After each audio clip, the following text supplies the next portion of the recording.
En 1938, el científico suizo Albert Hofmann sintetizó por primera vez una sustancia llamada dietilamida de ácido lisérgico.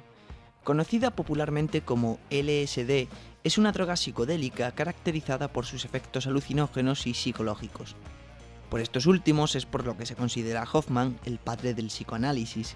Tanto es así que cuando Nicholas Sand y Tim Scully lo probaron en 1965, se dedicaron a fabricarlo en masa, como químicos clandestinos, y se autoproclamaron cruzados en pos de conseguir salvar al planeta, haciéndole despertar y aumentando la conciencia de la población. Algo que suena a utopía descabellada, pero que no lo es tanto, dado que estudios han probado que la conciencia humana se encuentra en un estado superior cuando el LSD actúa en el organismo. Timothy Leary formó una organización espiritual reivindicando el consumo legal del ácido y enfocada hacia la meditación y descubrimiento espiritual. Esta organización nunca tuvo el beneplácito de Albert Hofmann, el padre de la sustancia, mientras Sand y Scully fabricaron suficiente cantidad de la misma como para drogar a toda la población mundial. Mientras que los efectos de otras drogas son fácilmente describibles, el del LSD es casi imposible de explicar debido a que, aunque tiene efectos comunes, tiene un resultado distinto según la persona que lo consume. Tratar de explicar los efectos de forma concisa es más difícil que el plan de Sand, Scully y Leary de que todo el mundo lo experimentara por sí mismo. Y aún más difícil lo que se proponía Alejandro Jodorowsky: no limitarse a representarlo visualmente, algo que ha conseguido en mayor o menor medida el ex Monty Python Terry Gilliam en Miedo y Asco en Las Vegas, pero el propósito de Jodorowsky era crear los efectos en el espectador, dar la sensación de que toda la película se está viendo durante un viaje de ácido. Quería hacer algo sagrado, expandir la conciencia del espectador de una forma similar a lo que buscaban Nicholas Sand y Tim Scully con su Orange Sunshine. Yo no quería que se tomara LSD, yo quería fabricar la droga. El cine iba a cambiar la mentalidad del público. Las películas más famosas sobre el espacio o la ciencia ficción son Star Wars, Alien o 2001, Una Odisea en el espacio. Esta última ya existía cuando Alejandro Jodorowsky se dispuso a adaptar una novela que ni siquiera había leído. I didn't read Dune, but I have a friend who said it was fantastic. Pero esa adaptación pudo haber sido más grande que las otras tres películas juntas. Alejandro Jodorowsky empieza su carrera en México con Fando y Lis, de forma clandestina, prescindiendo de los sindicatos, pues estos debían dar su aprobación. No se podía hacer una película sin el permiso de los sindicatos. Jodorowsky no veía la necesidad de obtener permiso para hacer arte. I say, what I need to take the permission to make art? Artists need to be free. I do my picture. Then was a great scandal later, because I broke all the unions. I did. Fue con la película El Topo con la que consiguió reconocimiento internacional, llegándose a proyectar en Francia. Trajo reconocimiento al cine independiente, al cine de autor, creando uno de los primeros films de culto, los primeros seguidores de este tipo de cine. Con el dinero que consiguió tuvo total libertad creativa para rodar La Montaña Sagrada. La Montaña Sagrada fue un éxito, expuesta en varios festivales internacionales. La única película basada en el eneagrama de la personalidad fue influida por la psicoterapia y a su vez ha inspirado a otros artistas como Marilyn Manson o Darren Aronofsky, constituyendo así otro pilar para el cine de culto.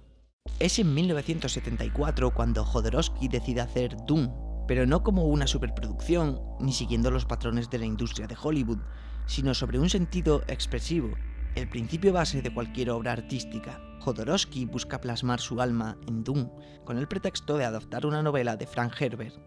Después de escribir el guión en un castillo en Francia, empezó a reclutar al equipo necesario para llevar a cabo su proyecto, empezando por Giraud, un dibujante de cómic francés que usaba el seudónimo de Moebius, y dar con él no le fue difícil. Es más, fue producto de la providencia que lo encontrara.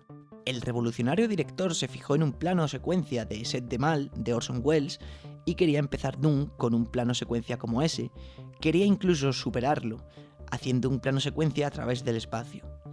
Algo que en 1974 requeriría muchísimo esfuerzo para que visualmente pudiera ser representado, aun al margen de que resultara creíble. Sería el equivalente a que George Lucas hubiera querido hacer las 6 películas de Star Wars 3 años antes de hacer Una Nueva Esperanza, teniendo en cuenta lo arduo que les resultó hacer solo esa cinta. Así que para los efectos especiales se pensó en Douglas Trumbull, el responsable de los efectos de 2001, Una odisea en el espacio.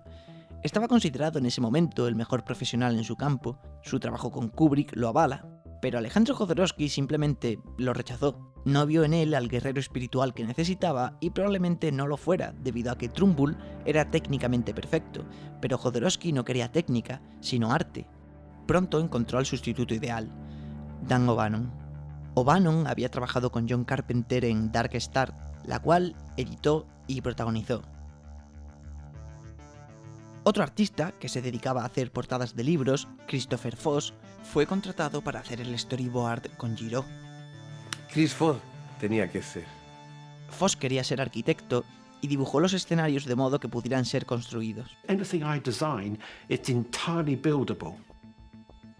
Para la banda sonora se pensó en nada más y nada menos que Pink Floyd. La banda aún estaba mezclando Dark Side of the Moon en el estudio Abbey Road cuando el equipo de Doom fue a reunirse con ellos. La entrevista, a diferencia de la que tendrían posteriormente con David Carradine, no empezó bien, pero tras charlar con Jodorowsky aceptaron hacer un álbum para la película. Para el elenco de actores, Alejandro pensó en David Carradine como protagonista, pues había encarnado al monje de la serie Kung Fu y era literal y metafóricamente un guerrero. Carradine acudió raudo a la llamada de Jodorowsky. Carradine came to my room. The first thing he saw was the pot of A-vitamin. Oh, A-vitamin! And he drink all my pills of vitamin E, like it's a monstrosity. $60 was making. El hijo del guerrero no podía ser otro que el hijo de un guerrero místico auténtico, Brontis Jodorowsky, el hijo de Alejandro. Para el papel tuvo que aprender karate, jiu-jitsu, cómo hacer acrobacias, cómo pelear con espadas, etc. Un entrenamiento que consistía en 6 horas al día, 7 días a la semana durante 2 años. Un sacrificio necesario. Sacrifice my son. But in that time, I say if I need to cut my arms in order to make that picture, I will cut my arms. Para el emperador de la galaxia, el antagonista del film, Jodorowsky pensó en Salvador Dalí, y mientras se alojaba en el Hotel St. Regis de Nueva York, descubrió que ahí también se encontraba Dalí, de nuevo por casualidad. Siendo Jodorowsky un enamorado del tarot, arrancó una página del libro en la que aparecía la carta del ahorcado, escribió «Quiero verte porque quiero hacer una película contigo», y de esa forma convenció a Dalí para hablar sobre la película. Dalí empezó a poner condiciones abusivas como que su musa apareciera en la película, disponer de un helicóptero, una jirafa en llamas y ser el actor más pagado de Hollywood. Esto se resolvió mediante una idea de Seydoux, el productor. Si a Dalí se le pagaran $100.000 por minuto de metraje usado, y no a la hora, saliendo solo entre 3 y 5 minutos conseguiría ser el actor mejor pagado. Aceptó. Dalí también aconsejó contratar al artista Giger. Lo introdujeron en el mundo del cine, donde nunca había trabajado, y diseñaría el gótico entorno de un personaje llamado Le Baron Harkonnen, como el castillo en el que vive. Baron Harkonnen is a big monster who have anti-gravitational implant and he's in the air all the time because he's too heavy. Orson Welles. Otro miembro del reparto sería el clásico director Orson Welles, alguien que para romper la racha de buena suerte se negó a participar. Yeah, I say, I don't want to do it. I say, I don't want any more. I say, no, I say to him, I will propose something. If you do the picture, even if we pay what you want as an actor, I will hire the chef of the restaurant and you will eat as here every day.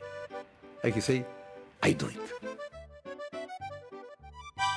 Para completar este círculo de casualidad y ambición, Mick Jagger interpretaría también a otro personaje. Mick Jagger lo quería para Fred Rauta, ¿no? Un personaje. Como Jodorowsky no sabía cómo contactar con él, la providencia volvió a hacer su trabajo y se lo encontró casualmente durante una cena. Y le dije, lo quiero para mi película. Y él me dijo una sola palabra, yes. A diferencia del libro, al final de la película, el protagonista muere y el planeta cambia. I was raping Frank Heber, you know, raping like this, but with love. Jodorowsky recopiló todo el trabajo hecho hasta entonces y confeccionó el libro que explicaba su visión de Doom. Ese libro es el que marca la diferencia entre la novela de Frank Herbert y la película de Alejandro Jodorowsky. Con todo el trabajo hecho, lo único que quedaba era presentarle el libro a los estudios hollywoodienses para que financiaran la película. Disney lo alabó, pero se negó a realizarla. Era una obra tan adulta, tan llena de filosofía, tan ambigua y tan psicodélica, que ningún estudio querría producirla.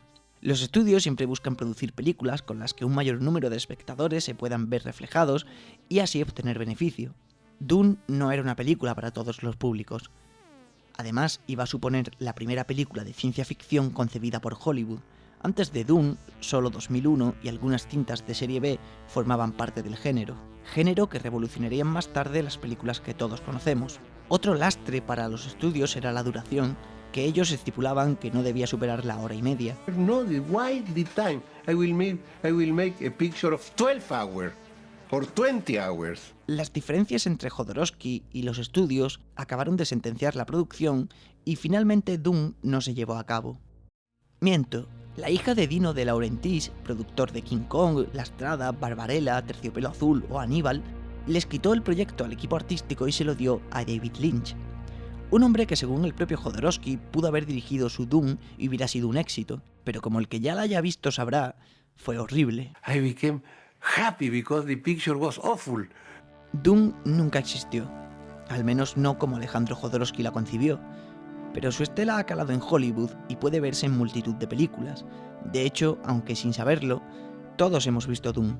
Las referencias visuales pueden verse en la Guerra de las Galaxias, en las escenas en las que pelean con espadas.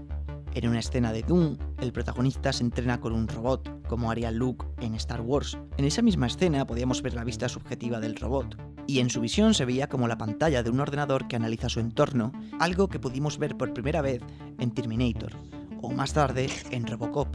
Pocos directores prescinden de la influencia de Dune, como Steven Spielberg en Indiana Jones, o Robert Zemeckis en Contact. Películas que fueron un fracaso como Flash Gordon, también producida por Dino De Laurentiis, también hereda mucho de la obra inacabada, o la adaptación cinematográfica de He-Man. ¿Recordáis el castillo del personaje de Giger que él mismo diseñó? Pues Ridley Scott lo utilizó en Prometheus. Pero es que hay más. Giger fue quien diseñó en 1979 a Alien. El guión del octavo pasajero fue escrito por Dan O'Bannon y el equipo artístico estaba encabezado por Moebius y Chris Foss, el mismo equipo que años antes había estado trabajando en Dune. No podemos saber qué hubiera pasado si la Dune de Jodorowsky se hubiera llegado a hacer. Quizás hoy no tendríamos Alien, no tendríamos Blade Runner, no tendríamos Terminator, o quién sabe, quizás tendríamos aún más películas influenciadas por Dune. Lo que sí nos queda claro es que Dune, aun sin haber existido, ya cambió la historia del cine. Probablemente sea la mejor película jamás hecha.